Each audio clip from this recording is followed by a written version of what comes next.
I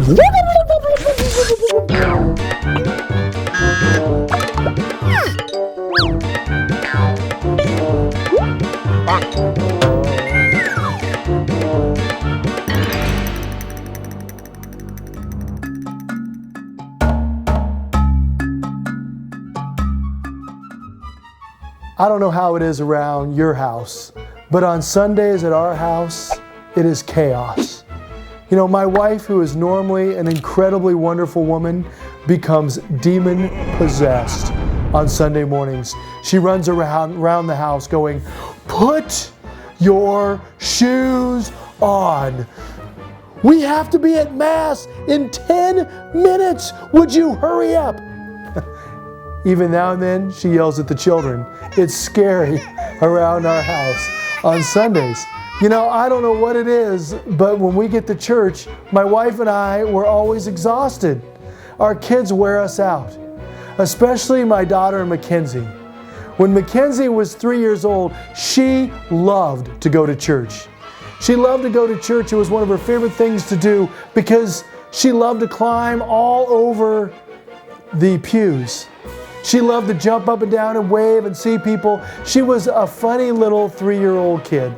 She would get into church and she always had to wear pigtails. And she would get in and she would stand in the back and she would go like this. That means, "Let the games begin." We would get in and she'd be all over the place. She especially loved that thing down there on the ground, you know, the kneeler. But she called it her pony. She would get on her pony, she'd be going, "Yeah, yeah, no, sit here."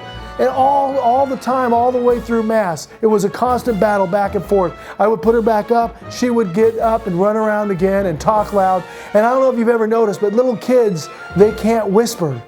You know, they just don't know how. Mackenzie would be like, "Dad," and I'd be like, "Hey, shh, whisper." She'd go, "Dad." You know, it was the same thing every time. So finally one day I had a moment where I thought I could teach her something. I sat her down next to me and I said, "Look, right there, Mackenzie, they're getting ready to put Jesus in the tabernacle." She said, "Dad, what's a tabernacle?"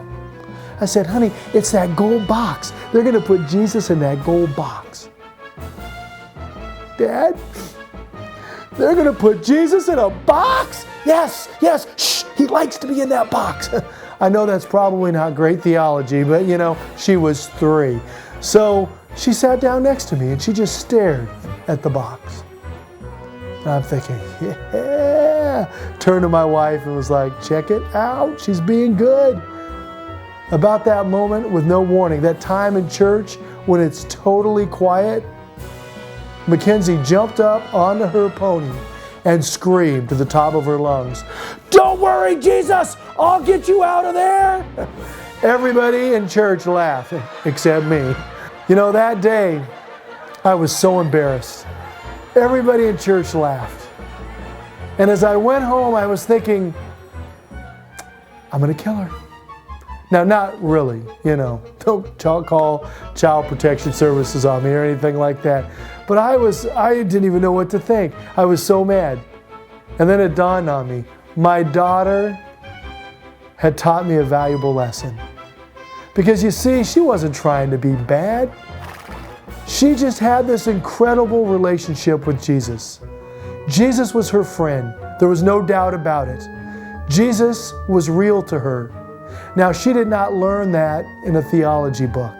She did not learn that from a great homily.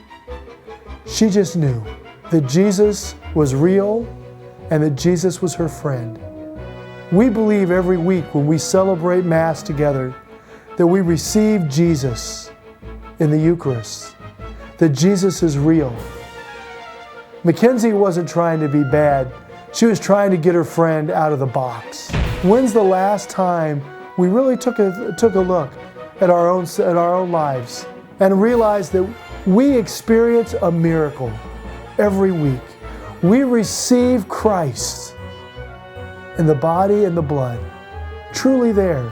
Next week when you're at Mass, focus a little less on what people are wearing, on if the homily was good or bad, and just spend a little time dwelling on that one thing. Jesus is there, present. And we have the incredible gift of being able to take all of our small gifts and put them on the altar, and then to receive that back and to receive Christ into our lives.